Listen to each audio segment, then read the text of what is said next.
Baik, jadi kita udah sidang dengan agenda tanggapan dari penggugat maupun tergugat atas permohonan intervensi 1 minggu saja ya. Kalau dalam 1 minggu ternyata penggugat maupun tergugat tidak menanggapi, kita anggap tidak menggunakan haknya. Nanti seterusnya penggugat intervensi mengajukan bukti-bukti awal ya. Ya, baik. Demikian sidang kita tunda pada hari Kamis tanggal 14 September. Para pihak hadir tanpa jam 10. Nanti di ruang sidang utama. Sidang ditutup.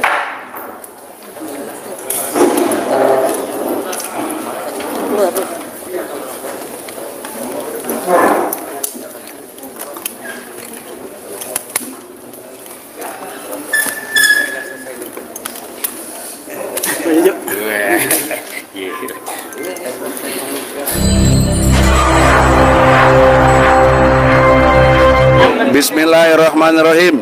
Assalamualaikum warahmatullahi wabarakatuh. Kami dari TPUA, Tim Pembela Ulama dan Aktivis, sebagai koordinator advokatnya Damai Hari Lubis, kemudian humasnya Azamkan, kemudian wakil ketuanya Pak Juju, kemudian Pak ini wakil ketua bidang khusus aktivisnya Muslim Arbi.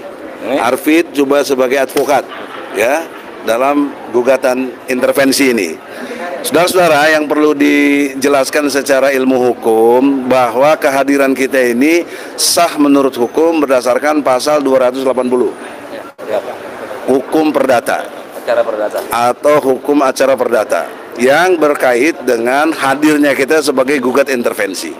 Sementara pihak yang penggugat tidak punya dasar hukum untuk menolak. Apa dasar orang kita dibenarkan oleh undang-undang? Terus nanti kalau minggu depan dia menyatakan menolak, itu pasti blow on gitu loh. Penjilat, udah pasti penjilat. Ya. Kalau nggak suka, mari kita persoalkan. Memang penjilat kok begitu. Orang ada di undang-undang kok kita ditolak. Jika, tapi saya yakin kalau dia nggak blow on, tidak ditolak. Ya. Selanjutnya poin penting lagi minggu depan dari pihak Rocky tadi sudah jelas menerima kita. Jadi kita nggak bisa ditolak sepihak oleh penggugat. Selanjutnya koordinator advokat sampaikan apa yang perlu disampaikan. Ini semuanya. Ya tadi agak tegang sedikit karena dia kurang kencang nih. Tadi kurang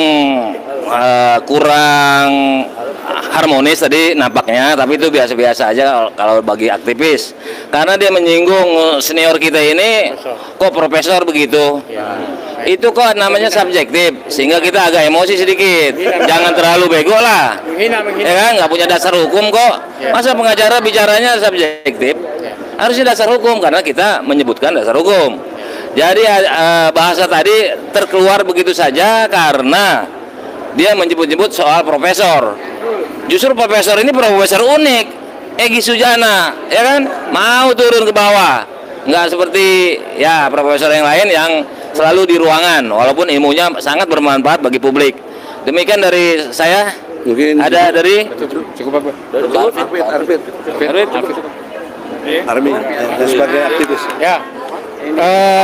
Sebagai aktivis saya cukup menyesalkan, ya kan, karena menyaksikan langsung tadi penggugat kok tidak punya argumen.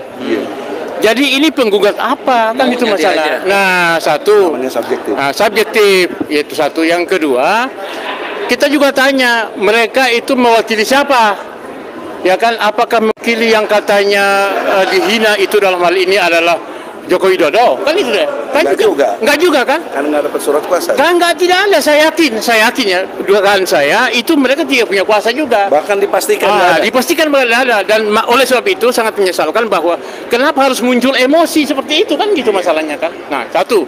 Yang kedua, melihat jalannya sidang ini, saya berpikir stop saja, ya kan. Ini sidang ini kan sama saja dia menggugat akal sehat. Lah tadi itu akal tidak sehat tadi itu. Jadi itu sidang gugatan akal tidak sehat ya. Jadi saya minta hakim-hakim akal sehat, pengadilan negeri akal selatan stop saja menghentikan ini, ya kan gitu. Anggaplah ini sebagai bagian dari wacana publik, ya kan, tidak usah dibawa ke persidangan. Kita bego amat jadinya kan hadapi orang-orang tidak punya argumen, tidak punya pasal-pasal kayak tadi itu. Jadi menjadi yang ada main emosi kan itu.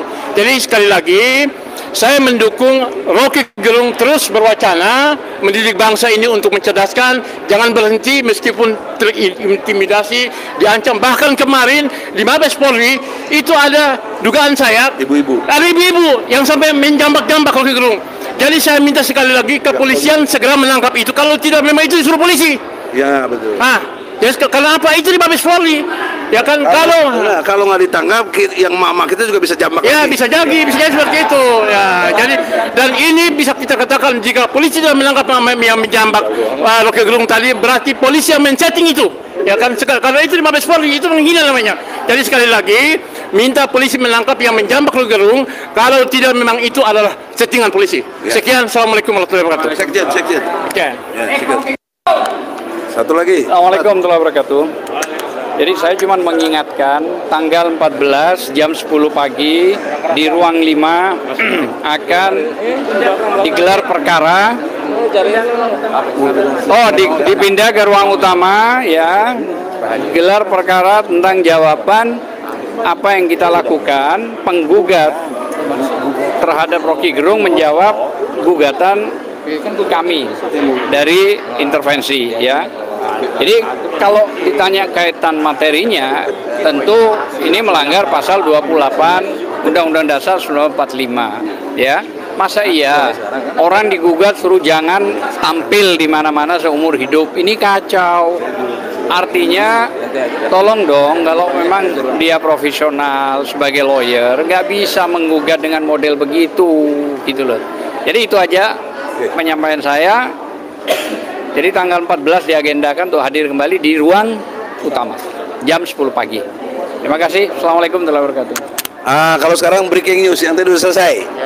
Breaking news Allah hari ini kita pakai e-court, maksudnya pendaftaran ke Pengadilan Negeri Jakarta Pusat tentang ijazah palsunya Jokowi. Jadi saya penggugat. Ini penggugatnya. Saya penggugatnya di antaranya. Yang utama penggugatnya Bambang Tri. Saya Bambang Insya Allah. Tri, Hatta Taliwa. Nanti penjelasannya DHL. Ya. Antum mau jelasin dulu. Tim juga. Timnya silakan. Ya, jelasin. Kenapa kita juga? Hari ini Sekarang ikor. Ya, melanjutkan apa yang sudah diterangkan Bang Egy. Ya, karena saya juga bagian dari tim advokat untuk gugatan ijazah palsu Jokowi. Kalau nggak salah ini yang ketiga Bang ya. Pertama sudah, kemudian yang kedua yang di Solo, dan kita akan selanjutkan nanti permohonan gugatan baru di Pengadilan di Jakarta Pusat. Jadi selama kasus tentang ijazah Jokowi ini belum jelas, belum clear and clean ya, belum ada yang membuktikan juga secara hukum di pengadilan manapun, kita tetap akan gugat itu sampai jelas bahwa orang nomor satu di negara ini punya ijazah atau enggak, pendidikannya jelas atau tidak. Kalau tidak jelas kita akan terus atau MPR itu bisa mengadakan sidang istimewa. Kalau memang tidak jelas, sebagai aktivis meminta rakyat Indonesia mendesak MPR segera sidang istimewa. Masa presiden kita tidak punya ijazahnya atau ijazah tidak jelas? Ini kan kacau beliau. Ya, seperti itu. Kacau. Rekan-rekan, mohon untuk monitor selanjutnya. Terima kasih. Prinsipalnya satu, Bambang Tri. Bambang Tri juga telah melakukan gugatannya itu dengan merasa di penderitaan biasa. Karena sebelumnya 3 tahun sudah di penjara. Dan sekarang sudah 1 tahun penjara, tentu dia ada gugatan material. Nanti berapa kita sampaikan. Kalau tidak ada gugatan materialnya dari saudara Muslim Arbi, kemudian Hatta Taliwang, kemudian Taufik Baudin dari UI, kemudian satu lagi Rijal Fadilah, pengamat dari aktivis dari Bandung. Nah, mereka hanya minta menuntut ganti 10.000 bayar materai. Saja. Ya. Jadi tapi kalau Bambang Tri lain lagi nanti kita nanti. Oleh karena itu poin pentingnya ada 2. Nah, ini penting saudara secara ilmu hukum. Yang pertama, gugatan yang kita lakukan pertama itu kan beban pembuktian ada pada penggugat. Tetapi ketika kita berjalan, Bambang Tri dan Gus Nur ditangkap. Sehingga kita tidak memiliki alat bukti yang kuat untuk ditampilkan. Juga saksi-saksi. Masuklah ke persidangan karena ditangkap menjadi ranah pidana. Nah, ini penting seluruh ilmu hukum. Kalau ranah pidana, bukan kami lagi yang berhak membuktikan atau berkewajiban, tetapi ada pada polisi dan jaksa. Ya, sekali lagi polisi dan jaksa. Polisi menyidik sedemikian rupa, masuk menjadi P21 kepada jaksa, jaksa kirim ke pengadilan. Jadi selama sidang di PN Solo atau Surakarta, bahkan sampai tingkat PT Pengadilan Tinggi Jawa Tengah, tidak ada ijazah aslinya Jokowi, tidak ada. Nah, maka ini menjadi alat bukti yang kita pakai nanti di Pengadilan Negeri Jakarta Pusat, bahwa kita telah buktinya nyata tidak ada ijazah aslinya. Itu logika hukum yang nggak bisa dibantah. Mau dibantah bagaimana coba? Ya. Oleh karena itu, yang kedua, dalam perspektif hukum pidana, jika nanti di Pengadilan Negeri Jakarta Pusat Jokowi tidak juga menyampaikan ijazah aslinya, itu mengkonfirmasi secara hukum benarlah ijazahnya palsu. Karena sampai hari ini Jokowi tidak mengkonfirmasi tentang ijazah aslinya. Bahkan Jokowi memilih diam. Sampai di pidato kenegaraan dia sebut dirinya disebut Firaun, disebut bajingan, tolol, dia diam saja. Artinya dia terima. Tapi dia nggak pernah disebut. Kami juga disebut ijazahnya palsu. Nggak ada itu. Nggak ada. Betul nggak? Iya, betul. Nah, itu membuktikan dia juga memang nggak ada gitu loh. Nah, nanti tolong Pengadilan Negeri Jakarta Pusat tiba-tiba jangan lagi kayak yang pertama. Kami dianggap tidak berwenang. Lagi. Ya, itu pengadilan pertama dulu kita di Pengadilan itu. Pengadilan Negeri Jakarta Pusat tidak berwenang. Loh, kalau pengadilan tidak berwenang kita mau kemana? Dari keadilannya. Jelas atau tidak? Nah, jadi dua hal itu tolong garis bawahi. Menjadi breaking news, insya Allah terbukti ijazahnya palsu, insya Allah. Amin. Assalamualaikum warahmatullahi wabarakatuh.